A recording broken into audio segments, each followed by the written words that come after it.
యాకోబు 5:16. మీరు స్వస్థత పొందినట్లు ఒకని కొరకు ఒకడు ప్రార్థన చేయుడి. నీతిమంతుని విజ్ఞాపన మనఃపూర్వకమైనదై బహుబలము గలదై ఉండును.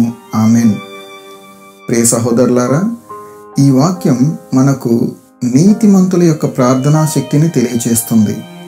నీతిమంతులు ఒకరికొకరు నిలబడి ఐక్యత కలిగి భారంతో ప్రార్థించే ప్రార్థన వల్ల మనం స్వస్థత పొందుకుంటాం.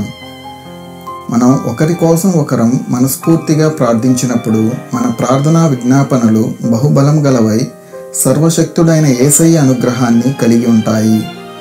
కాబట్టి ప్రియులారా, మనం ఒకరి సమస్యల కోసం ఒకరం మనస్ఫూర్తిగా ప్రార్థన చేస్తూ దేవుని ఆశ్చర్యక్రియలు చవిచూస్తూ ఐక్యత కలిగిన సహవాసంలో కొనసాగుదాం. దేవుడు మిమ్మల్ని దీవించునుగాక. ఆమేన్.